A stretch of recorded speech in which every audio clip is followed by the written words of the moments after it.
Hey everybody, before we dive into today's episode of the AgView Pitch, I want to invite you to check out our exclusive podcast, 19 Minutes. For just $30 a month, you'll have access to high-level business insights and new episodes that are released on the 9th, the 19th, and the 29th of each month.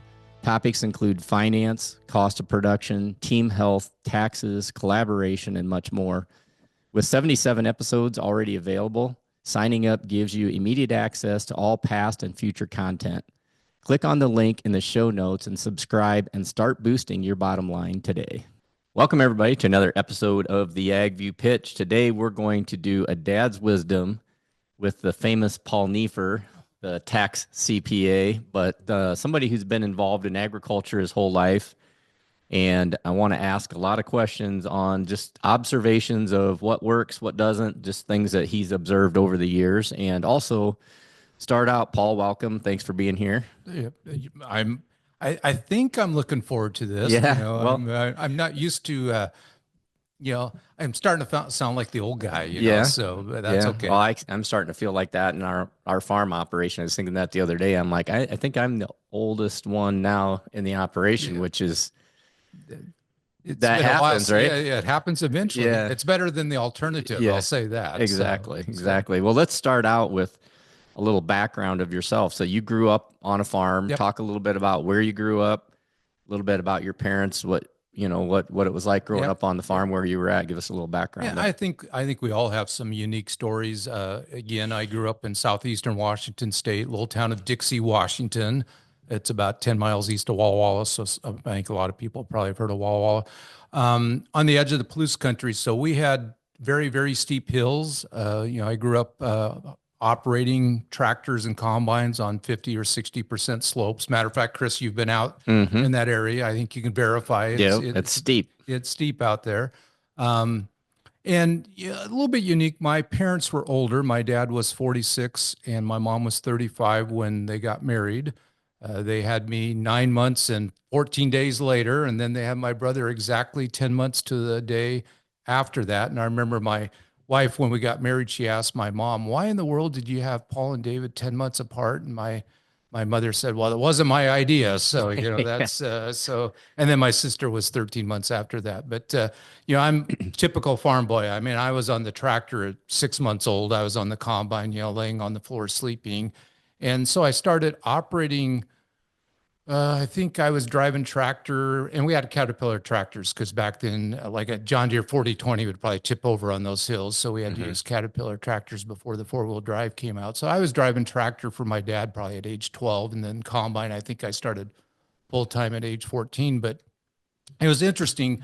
My dad actually was very handy, definitely repaired all the equipment, everything. Matter of fact, overhauled engines. I would help him with that. But one year in the wintertime, he was in the shop and he was operating a drill press, a drill press where you bring it down, and he had on a nylon coat and it actually caught his arm and pulled his arm into the drill press and basically broke this arm, this bone here in about 8 or 10 pieces, and was able to unwind it and brought it back. He got into the house, collapsed, and my mom brought him into the hospital. He's in the hospital for a couple of weeks and then was back doing spring planting, typical farmer. And then the next year, actually, I was operating the combine, and for some reason, one of my friends had asked me, hey, Paul, do you want to spend the night with me? And I asked my dad, is that okay? He said, sure, just come out in the morning. Well, on the way out in the morning, and somehow my uncle interrupted me or found me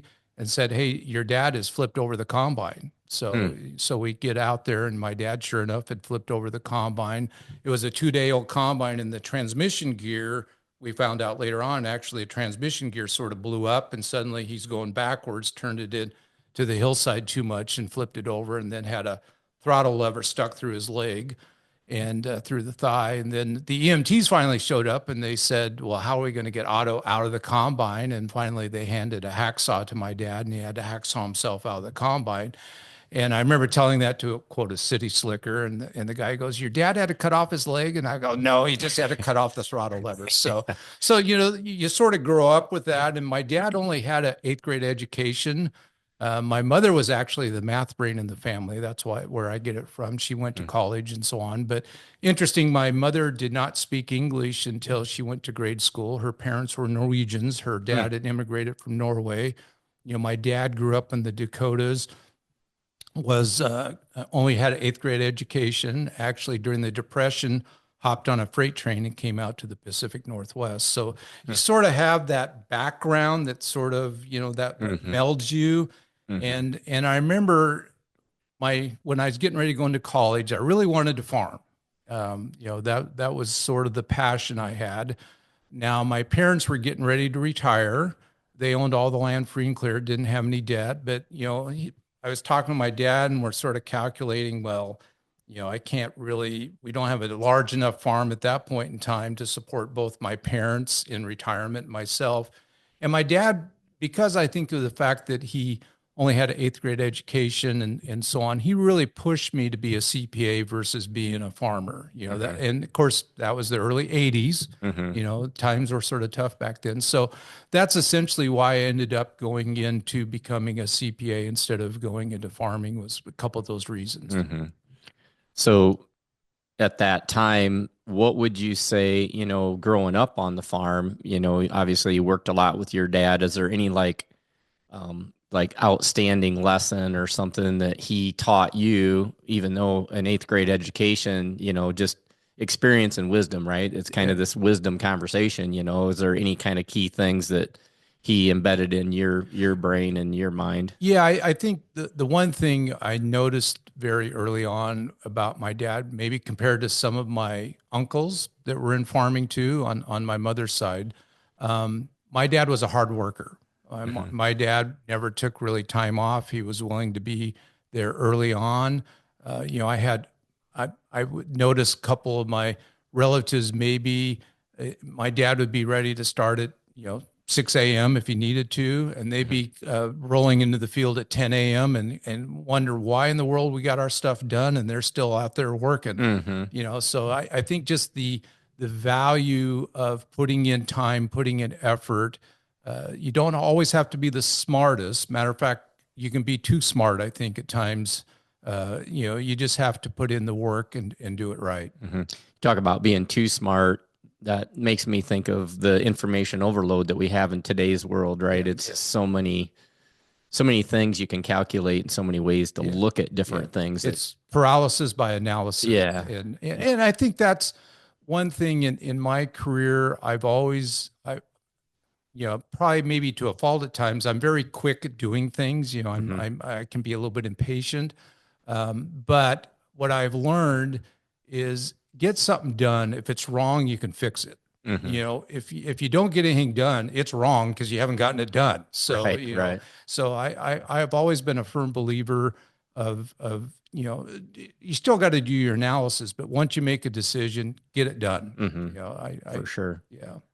All right. So talk a little bit about your mom too, and you said she was the math brain of the family, which you got that Yeah, math definitely got math that from my mom. math So is kind of a fun thing for yeah, you. Talk yeah. a little bit about some experiences with your mom and any lessons you got from Yeah, so that side. one of the interesting thing for the younger listeners out there, they probably wouldn't even know what we're talking about. But I still vividly remember when I'd go shopping with my mother at the grocery store. Back then they didn't have barcodes, didn't have scanners. You'd punch in, like if it was $1.32, you'd punch in 1, 3, and 2 on the thing, and then Yeah. go like that almost. Yep.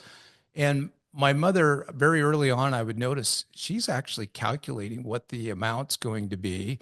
And she'd be within a nickel almost every time. And then starting at about age 7 or 8, I'd actually be racing my mother to see who could calculate it the quickest. So, and actually my mother was very proud when I'd actually beat her. So it didn't Uh-huh. happen all the time. But so, and then she actually prepared tax returns. So I Okay. think that's probably maybe why another reason why I might have become a CPA is because Uh-huh. my mother would do about 10 to 15 tax returns for friends and family. And Okay. she was very meticulous. Matter of fact, maybe to a degree, maybe a little OCD. She had a mechanical pencil that if you lost that mechanical pencil, you were in trouble. Mm-hmm. Yep. But I think what I learned from her again is it doesn't matter how you grew up.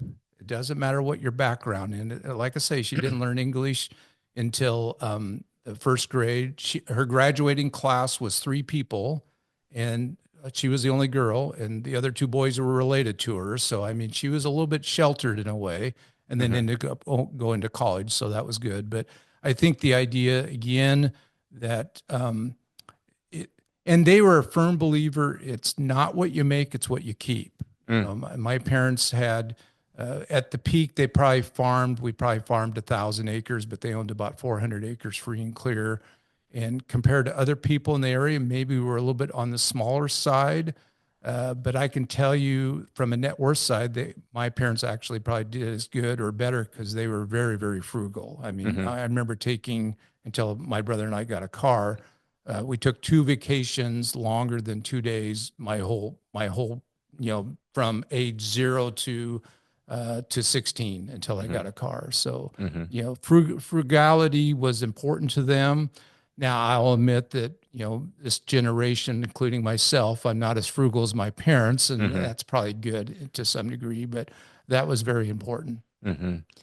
Interesting. So that's kind of your formative years. You went off to college and kind of started figuring out what it was you wanted to do. You met Patty. Talk a Yep. little bit about your wife and kind of getting through college and kind of that stage of life. Some of the things you learned during that stage. Yeah, it was interesting. I met my wife. Actually, my parents were we went to church Sunday morning, Sunday night, Wednesday night. We were in church Mm. quite a bit. And my wife, her folks didn't go to church, but at age 12, her mother wanted Patty to have a church experience because she was worried about her running into the wrong people, let's Mm-hmm. say. So she ended up contacting the church that I was at. And I actually was driving the school bus or the church bus at age, I think 16, and these days you'd probably get in trouble for that, but I was Uh-huh. driving the church bus and she came on the bus and we got to know each other. When I was a freshman in college, we started dating. She was 15 and I was 18. According to her, she dumped me, so that was interesting after about 3 or 4 months. And then a couple years later on, she was going to college where I was in the same town, but we weren't going to the same school. And it was interesting. We had a Christmas party, and there's this other girl that really liked me, and she was chasing me with the mistletoe, and I was trying to get away from her. And my wife, well, at that time, she wasn't my wife. She came over and she planted a kiss on me, and I'm like, hmm. So we got married 6 months later. Oh So, wow. yeah, so it was That fairly was quick. an impressive kiss, it Yeah, sounds that like. was an impressive kiss, I guess, Huh. but it's Interesting. interesting. And then we ended up. That was my between my junior and senior year of college. We ended up getting married. I finished college and then went to work at Moss Adams, which is a good sized. Right now, they'd be the top 10 CPA firm in the U.S. But I went to work there in Yakima, Washington. I was there for about 9 years, and that time we ended up having ultimately we ended up with four boys. We had Mhm. and they're about 2 years apart. So Mhm. right now the oldest would be 38, then 36, 33, and 31. So So let's hit that phase for a minute here then too, because a lot of our listeners are in the process of raising kids. What's some wisdom raising kids? 'Cause you raised four boys, which that would have been interesting all in of itself. So talk a little bit about some yeah, and, wisdom there. and I think we did a good job. You never know. We raised four boys, and we also raised or helped raise, I'm going to call about 8 to 10 strays. I call them strays. We had friends of our sons that, for various reasons, maybe they were having an issue at home or whatever it might be. Matter of fact, one summer we had 9 boys living with us, including our four boys. So the grocery bill got a little bit high Wow. that summer. So That's why you had to be a CPA instead of a farmer if yeah, you're going to and raise all those kids. Although you had a workforce, it yeah. sounds like. Well, and my wife, and my wife, but she's definitely, I'm going to call her a boy's mom. I Hmm. mean, boys would confide in her. Hmm. We tried to set boundaries, but we didn't try to constrain them. It's Hmm. like, okay, here's your boundaries. If you exceed those boundaries, we'll deal with it at that point in time. But as long as you live within those boundaries, Hmm. we were good with that.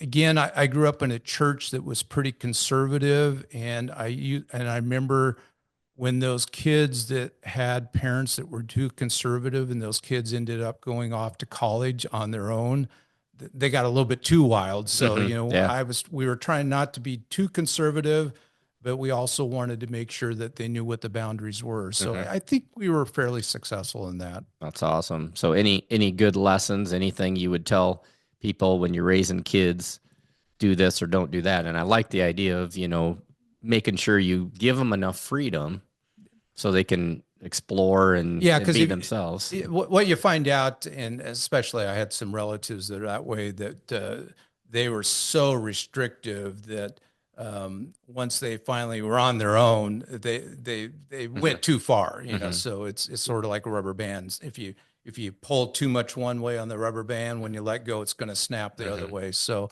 I think it's just what I find is you can be the best parent and have the worst kids.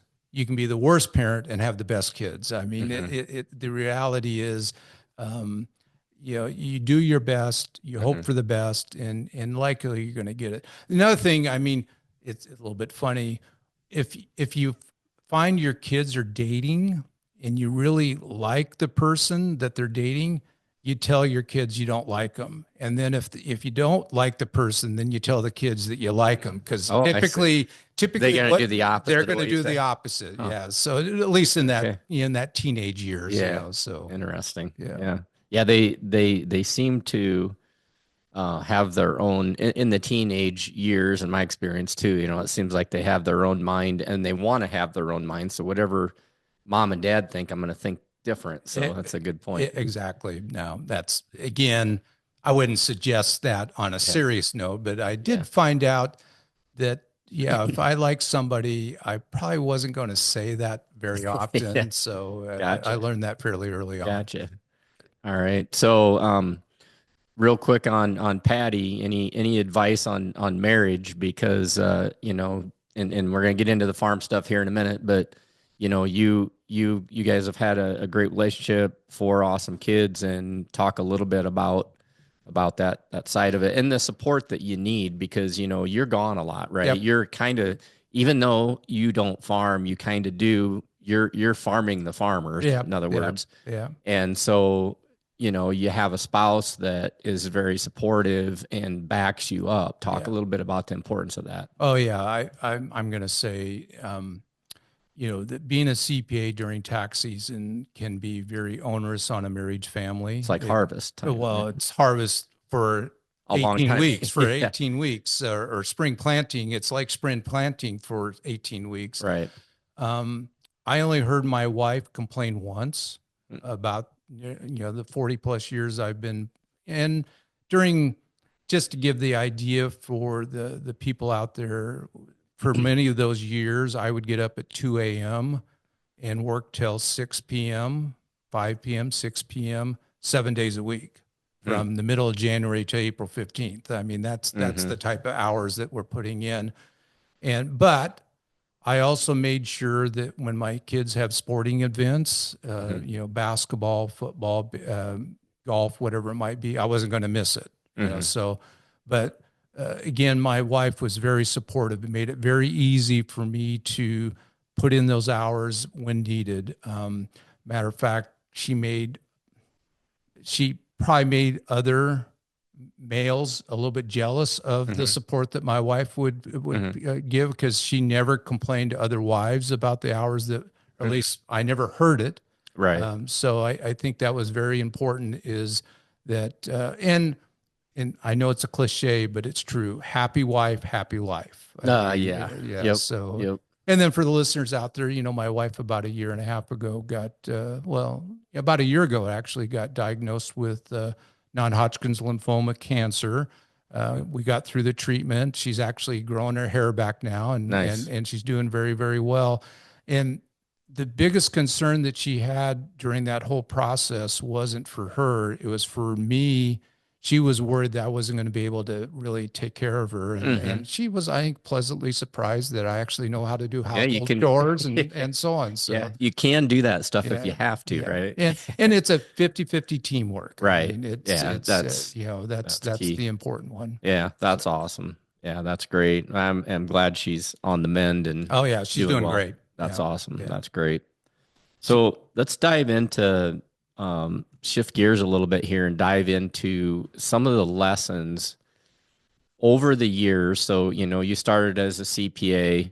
I assume you were working with farmers right out of the chute a little bit, or yes, or definitely. So in the interesting thing about Yakima, Washington, you know, that's at that time, either that or Wenatchee is the apple capital of the US. I mean, hmm. so we had a lot of farmers, hops and so on.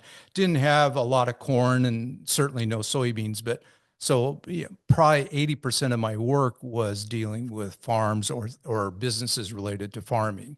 Now, I ended up moving to Bend, Oregon for a few years, and there really wasn't much farming going on down there. But when I came back to Yakima, you know, then we were doing a lot of accounting related to farming and so on. And then starting in 2009, so that's what, 16 years ago now, right about this time, 16 years ago, I was sort of looking around on the internet, you know, Hmm. and there was some blogs coming out on professional accounting blogs, but there was nothing on farming. So at that point, I said, "Hey, I'm going to start a blog." You know, I didn't know Hmm. how to do it, so I got somebody to help me, and so I started the blog, you know, Farm CPA Today at that point in time. And then because of that, you know, people at Farm Journal reached out to me asking if I wanted to maybe write a couple columns and then or articles, and then I started the column at Top Producers. So that was really, I would say, in the last 20 years is where I really started focusing really on the thought leadership for ag, taxes, and so on and so forth. And of Hmm. course, when I merged in with Larson Allen about 15 years ago, that made it even more sort of critical mass. I had more behind me that I didn't have Hmm. to worry about all the back office and all that stuff that Hmm. sometimes can be a pain. Yeah, interesting. So, I want to ask you a little bit about, the last 20 years then as you worked with farmers. You obviously not only get to see their financials and decisions, and especially if you work with the same operation for a number of Yeah. years, you can start to build a trend and you can start to see, okay, this operation that I'm working with is doing this really well. This operation's challenged in this area, and there's some fixes that Yeah. that they could do. And I'm sure you saw things from 30,000 foot view that, sometimes when you're in the middle of it, you don't see it or you don't recognize it. What are a couple of the kind of key things that you saw that farmers could improve upon that they were maybe doing that, could help the bottom line a little bit better if they were more focused on something or paid attention to an area more? Well, and I think, you know, I've seen it fairly often with family dynamics. If there's more than one person in the operation, you know, if it's a sole proprietor and they're doing all the work, you know, that's one thing. But when you start having more than one person, it's the communication, it's the family dynamics that gets more and more important. I mean, I've seen what started as a very successful operation that was done by dad, and then you brought in two sons or a son and a daughter, and suddenly it blows apart because of communication issues or the dynamics. One thing that I've noticed, you know, because I've been involved now for 40 plus years, the interesting thing is when times are good, that's when you need to be cautious. And Hmm. when times are bad, that's when you actually need to be optimistic and actually go out Maybe do something that you don't think you can. right, go out and attempt Yeah. something. I've seen so many operations when times are really good, they leverage up too much, they might take on too much, and then when times get tough, they've gotten into that death spiral almost Hmm. in the operation. So that's one thing that, again, when times are good, be a little cautious, bank some funds. You know, don't necessarily buy the lake house and the boat and everything else to go with it. Um, And then when times are bad, that's when you want to be a little bit more aggressive. So Mhm. that's definitely one thing that I've noticed. That's interesting. So, when you think of some of the operations out there that, as we record this, we're in, I would say, a trough, an Yeah. economic trough right now. Um, how cautious should you be though when times are tight? Because, if working capital is an issue, it does take away a lot of times, especially if it's an economic thing. Are you talking more about that, or are you saying that, let's just say that it's a farm operation, multi-generational, assuming that their communication is reasonably good, of maybe taking on some additional custom work or doing some extra stuff to Yep. generate additional revenue? Is that kind of what you're talking about? Or I'm saying both that, then also when times are tough, that means it's tough for everybody. Mhm. And there's opportunities that are going to arise when times are tough, especially if you bank some capital when times are good. You've banked Mhm. that extra capital that allows you to step in and grab that opportunity. It's at a cheaper price. It's Mhm. going to be, you're going to be able to maybe cherry pick it a little bit more. Mhm. When times are good, it's hard to rent ground. I mean, Mhm. when times are Yeah. good, you're going to be paying, at the peak. Whereas when times are bad, hey, this ground's up for rent. This ground's up for rent. I get to pick which one I want. Mhm. So that's that. And then also, like you mentioned, if times are tough, that's when you have time. You have time. So go out there and either find, like you say, custom work or do something to make it not so tough. But it's just, I think the perception is when times are great, that's when you're going to make the most money. And when times are bad, that's when you're going to lose the most. And I think the the shift should be a little bit of the opposite, just a Mhm. little bit. Interesting. So I want to back up to one of the things you said I thought was interesting around the idea of these farm operations that are multi-generational, right? So you got grandpa, dad, the next generation, the kids, and maybe even some of them are at the cousins phase, where you Yeah. have two brothers that are farming together, two siblings farming together. Now all of a sudden, you've got the cousins phase, and that even complicates things more.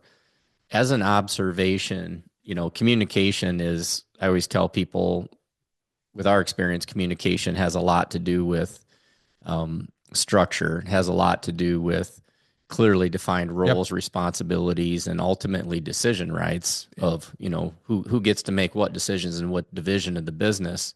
And typically that's not clearly defined. As you've worked with operations over the years, have you seen an improvement in that? First part of the question. That's first part of the question. Second part is, um, what percent of people or operations do you think actually have that stuff, or have actually sat down and clearly defined roles, responsibilities, decision rights, and structure? I'm going to say it has improved, but when we say it's improved, it's gone from maybe 5 or 10% of the farms having that 15 years ago to maybe 25% having it now. I mean, Okay. it's still, I would say 1 out of 4 is probably at the high level. Now, obviously, a lot of the farms that you and I work with, Mm-hmm. might be a higher percentage than that, but just overall, I, Mm-hmm. I, I think it's at that level or even less. Now, one thing I think people need to understand is if at some point, let's say you have cousins farming together and they're not getting along, splitting up the operation is not a failure. Mm-hmm. I think a lot of Right. times it's viewed as a failure. No, at some point, the best thing for the operation is to split it up. Mm-hmm. I think sometimes they want to keep it together, and that's the worst thing can Mm-hmm. happen. Sometimes the best thing to do is split it up. Yeah. And I'll get your take on this. My observation has been, it the odds of success for the cousins phase or for the next generational phase has a direct correlation to the business structure and formality and professionalism of the prior generation. And so Yes. if that generation sets up a professional environment, clearly defines roles, responsibilities, and then has transparency Yep. to transparently show these are the things that we're that we're going to do. Here's what I need to take out of the business. And so, having said that, um, talk a little bit about the tax planning and the income planning that probably needs to be involved in that, because you see the numbers side of that, the financial side, and I think a lot of times it's scary, right? The senior, so the senior operators that are watching this, and then the junior ones that are watching this, saying, "How do I get mom and dad Yeah. to even listen to me? Yeah. They need to do this. They needed to do this 5 years ago."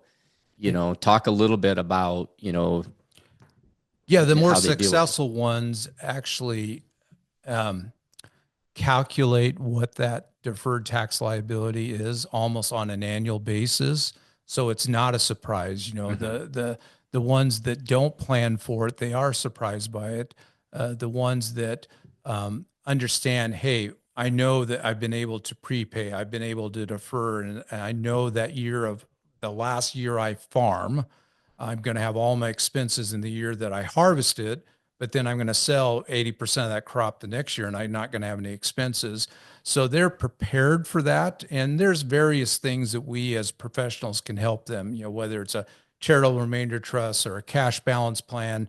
If we have the appropriate amount of time, we got a 5 or 10 year window, we can help that. And then another thing I think it's important for them to understand, like your son Sloan, he's put money into a 401k or put money into an IRA. And maybe for a lot of farmers, the idea, hey, I could maybe put $5,000 into an IRA starting at age 20.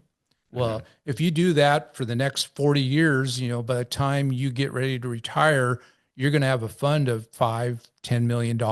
Right.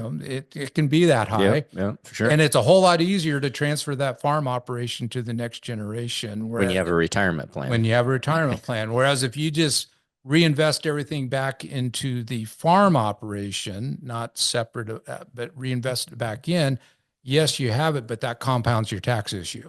It makes it even a bigger issue when you try to get out. So now, right now, under the current tax rules, sometimes the best thing we tell clients is you need to die. That usually cures the tax issues, but they don't want to hear that. So, it's not a fun recommendation. No, it's not a fun recommendation. Now, some of your heirs, they're waiting for that. Yeah. But, so I think it's, the ones that understand it. I've worked with many of the clients out there. We actually, either on an annual or every other year basis, we sit down and we say, okay, here's all your, you did these prepayments, you did these deferrals, you got this equipment, you've fully written it off. We add it up and we say, okay, that's a $3 million deferred tax liability. Maybe in the future, we want to get that down to 2 million, and then we're going to get it down to 1 million. And then we're going to retire. So, those are the things that we work with. Yeah, it's interesting because everybody's situation is so unique. You have some operations that have more of an infinite look, like this legacy and this farm has been planned to go on infinitely. Yep. And then you have some that are like, I really don't want my kids to farm, or the kids aren't interested. And that's becoming more of an issue. I mean, I think creating opportunities for those listening to this, though, probably too, right? Yeah, exactly. Yeah, that allows them to go out and pick up that ground because nobody, that family doesn't have anybody who wants to come back and farm. And I think that trend is not going to get better; it's going to get worse.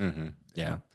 It's definitely an opportunity. So it's just interesting to me that we're talking numbers with a CPA. But you come back to one of the biggest challenges is communication. And I always tell people that, you can get all the numbers right and people can still screw stuff up. Oh, it's easy. Matter of fact, the interesting thing about being a CPA is a lot of times about 25% of our work is not numbers. It's psychology, or it's marriage counseling, or it's a lot of times I know more about their financial situation than their spouse does. Hmm. and it's, Yeah. many times I've had somebody call me up and say, "Hey, Paul, we're thinking about selling this quarter section." And I go, "That's the one that you bought over there and you paid like $3,000 an acre for." "How do you remember that?" "Well, I can remember that, but I can't remember your name." Yeah. So, Right. so You you, remember the numbers, right? exactly. I remember the numbers. So, that's part of the deal of being a good advisor is it isn't just numbers. Hmm. It's the communication. It's helping them understand, hey, maybe you want to think about something different. Hmm. That's the important thing. Yeah. I have a question for you along the lines of capital uh, investments. In your opinion, what grade would you give the typical operation? And I mean typical, and then we'll get to the people that are probably listening to this, Okay. because I'm assuming you're going to grade them a lot higher, but just the typical farm operation and their ability to invest in the appropriate capital that's going to generate the highest rate of return for their business. What would you give them for a grade, A, B, C, D? I'd give them a C, maybe a C plus, maybe. Okay. Yeah, that's, And explain on that a little bit.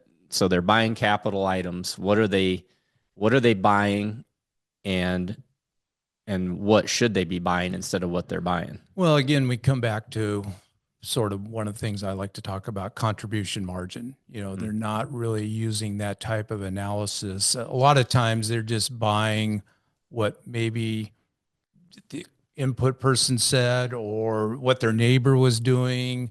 Um, and really, they really need to be sitting down and going, okay, if I do this decision, here's my return or my contribution margin versus if I do this decision, here's what my contribution margin or my decision should be. Mm-hmm. So that's why I give it a C. Now, I'm going to tell you a lot of non-farm businesses are probably a B minus or a C too. So Mm-hmm. it isn't just farmers that are Mm-hmm. that It's way. just business, right? Yeah. But again, it's a little bit of when is your farm operation a business and when is it a lifestyle? The Mm-hmm. ones that it's more of a lifestyle, and typically they're going to have off-farm income. Either the spouse is working full time or maybe Mm-hmm. they're working part time too. Versus, hey, this is really the business. We want it for a long. We want it for multiple generations. We're reinvesting the profits into the operation. We're thinking about going into this business or this business. Those are the ones that deploy capital much better than what I would call more the lifestyle farmer. Mm-hmm. Yeah. And so the point I'm getting at too, and kind of asking is, it seems like there's times when a typical farm is going to buy something for quote unquote tax reasons, Yeah.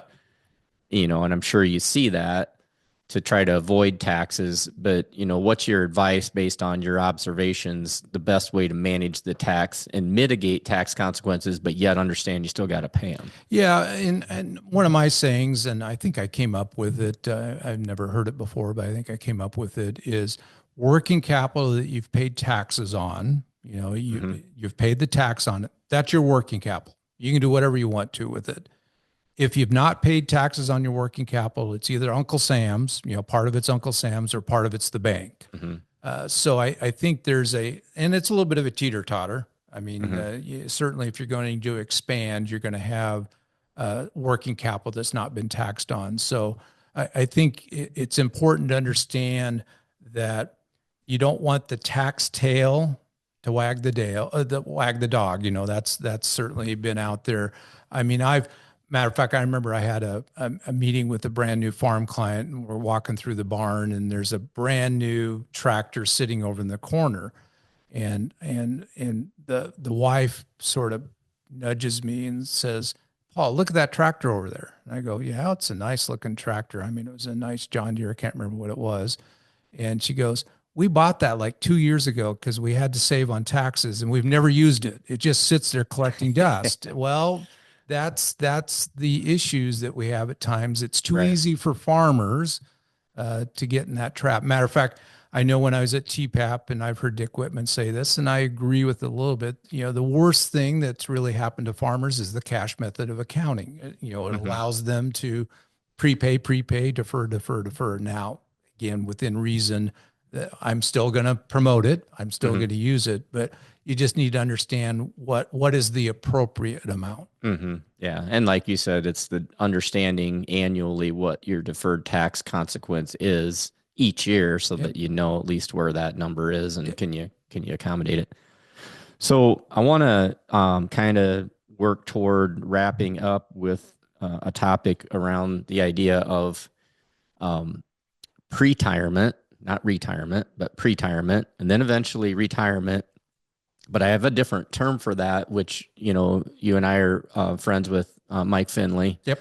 and he wrote a book called Graduation. And if anybody wants to read that book, I highly recommend it. It's called Graduation, and it's about that phase of your life where you decide you're going to slow down and you're going to do some things differently. You're not going to carry all the torches. You're going to hand some things off, and you're going to kind of enjoy life, but yet still be a mentor. And I always tell people, you need to transition from being a leader to a mentor. Yep. And they're kind of two different things. So I want you to kind of expand on that a little bit in two parts. The first part I want you to do, and then I'll hit you on the last part. First part is with the young people. How would you advise the young people to approach the senior members of an operation to encourage, motivate, direct them to hand the torch over on some things, be okay with, transparency, sharing stuff that needs to be shared, because I get that question a lot of, you know, my dad just doesn't want to talk about it. Any thoughts or any observations you've seen where people have been successful with getting that motivation, getting that process started? Yeah, I think first is don't be frustrated. Your dad or your mom, whoever it is, it's taken them 30 or 40 years to be at that point. And if you're going to, what you don't want to do is be pushy about it. I mean, I think the key is to have a conversation. It, it, it depends on the person. Everybody's a little bit different, Right. but if you push it, they're going to push back. It's just like two magnets. If you got a North Pole going against a North Pole, you're going to get friction. Whereas, and sometimes, you want to have the communication with the spouse. Hey, you've been married to this person for 30 or 40 years. Remember in the pre-retirement, that's what we call the go-go phase. And then you're going to have the slow go phase, and then you're going to have the no-go phase. So, you want them to take advantage of that go-go phase. Like in the case of my wife and myself, a year ago, we thought, hey, we're going to be in the go-go phase. And then, my wife gets diagnosed with cancer. Basically, that was the no-go phase for about a year. And now we're back to, approaching again a go-go phase. So, remember, you get one life, you got to take advantage of it. And you got to help your parents or that parent understand what are the other options that really appeal to them. So like my case, I'm too easily bored. I'm not going to retire, anytime soon. I enjoy doing what I'm doing, but then I also like to spend time with my kids and my grandkids, and I'm going golfing in Scotland in July, so we're going to have some fun. So it's important to help pull it out of them, not push it into them. So help them understand, hey, what is that next phase? And like you say, you need to dad needs to understand, hey, you're going from the CEO to the chairman role. What's our transition to going from that CEO up to the chairman of the board, so to speak? Yeah. The other thing that I would add to that, I love those comments because I think it also ties in just showing appreciation and appreciation and inclusion. I Yep. guess I've got a client that I respect and work with in Illinois that has always said that. He's always said, I just want appreciation and I want to be included. Yep. So I think as the next generation starts to do stuff, maybe they include the senior generation and tell them, they're sending a text message to the employees, include, Yeah. Yeah. you know. Yeah. And dad, he may not even care about it, Right. but it's just nice to be, yeah, this is Yeah. what's going on. Right. And Yeah. I think that's just the respect that I think sometimes the younger people don't recognize. There's a level of respect that's viewed, and it's not even words or things you even have to say as much as it is just the actions that Yeah. make. Well, and I think the other thing too is generations change. You know, if we Definitely. look at my parents, of course, my dad was born in 1912, so I mean Hmm. that's even a little farther back. That generation didn't really expect anything for the next 40 or 50 years. You know, Hmm. they expected, okay, I'm gonna help my dad. I'm gonna work. I'm gonna Hmm. work, and I'm gonna work. Now our generation, maybe, we'll wait 20 Maybe or, 5 years yeah, well, instead of no, 50. What do you? Oh yeah, our generation. our generation, Yeah. 20 to Yeah. 30 20. years. Yeah. Right. Now the next generation, hey, we want it and we want it now, Yeah. Yeah. Well, So you have it. How come I don't have yeah, it? exactly. Yeah. So, and that's not bad. Right. It's just normal. Yeah. Well, think about, hey, in high school or in junior high, I was on a typewriter. You know, Hmm. I didn't even have a screen for a computer. It was on tape, Right. how fast things move now. Yeah. And with AI, it's going to be even more. Oh, So, for sure. For yeah. sure. I want to stay on this pre-retirement graduation and stuff. Now, I asked you about the junior generation. What do they do and how do they motivate? Talking to the senior generation that's listening to this, and I think it's important that the younger people hear this. What's some advice? Because one of the challenges I think for farmers is that it's their identity, and a lot of them don't even have a hobby. Yep. You can go golfing. You I play play pickleball, pickleball. Yeah. right? Yeah. Yeah. There's things that you've adapted to choose to do to enjoy life, and you're still doing some tax returns because that's part of your Yeah. identity, Yeah. right? Yeah. Yeah. And so you're still gonna deal with numbers because it's part of your identity. And I think the producers can still, drive the planter, drive the combine, whatever, That's and combine help. therapy. I Right, mean, yeah. right, and Yeah. help the kids. But understand that just because that's your identity doesn't mean you can't enjoy life and still do some other stuff and not be afraid of that process. Any comments on that? Yeah, no, I agree. And I think the other thing too for that older generation, where the younger generation gets frustrated, is when dad or mom says, "Well, I'm going to retire someday," Right. versus No having, timeline. yeah, we need to have a little bit of a timeline. Now, if you're really saying, "Hey, I'm going to retire, when I retire is the day that I die," that's fine as long as the next generation understands that and then they can react accordingly. But if the Hmm. next generation just doesn't understand what the timeline is, then expect that generation to get frustrated. Hmm. So I think that's important to develop that timeline. Yeah. Now, it isn't precise. It isn't, I'm going to retire on April 1st of 2027. It's, this is the goal by about 28, 29, 2030. I'm going Hmm. to be slowly phasing out, Right. something like that. Yeah. And I think also to your point, timeline and then define what does retirement mean? Right, right, right. Does it mean you're going to be here in the spring and fall to help? Or are you saying see you later? Or are you saying I'm going to be here all the time and I'll try to keep my mouth shut, but if I give you constructive criticism, just Yeah, deal with it. yeah, I yeah. think that's sometimes hard too because the senior generation comes in and is giving criticism, and I And, think we got to take it yeah. right, take it in the right way. Well, and then if you have employees beyond family, then I think that senior generation needs to understand, hey, if I have an issue, I need to share it directly with my kids or whoever it is, not Right. with the employees. Good point. The employees need to Yep. understand junior's in charge. If you're coming to me, I need to be able to say, well, you need to discuss that with junior, and I'm not going to Yeah. overrule Right. what junior says. Yeah. Go to junior and say, hey, I need employee number 4 to come help me do some yard work today. Yeah. Before you go grab that employee and say, hey, you're going to help me today. The Yeah. employee's like, Yeah. who's my Yeah. boss? Yeah. Yeah. You need to clearly define who is the boss and then live Right. by it. Yeah. Yeah. Yeah. Defining it means nothing if you don't live by it. Yeah. And I think that's where, a lot of businesses have org charts, but having an accountability chart and Yeah. who's your direct report. Everybody Yeah. should have a quote Yeah. unquote direct report. And realize we're not perfect. Right. Yeah. Yeah. Yeah. We try to be, but Yeah. we're not. Yeah. Yeah. Yeah. So this has been an interesting conversation. digging some wisdom out of Paul Neiffer, the farm CPA, who has worked with farmers for a lot of years.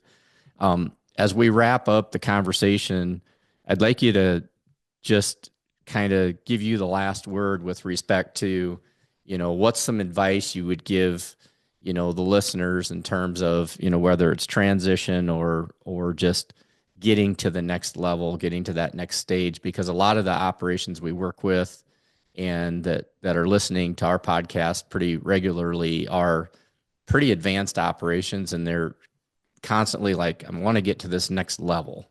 Talk a little bit about, just some advice, some wisdom that you've gotten to get to that next level. I guess 3 or 4 things.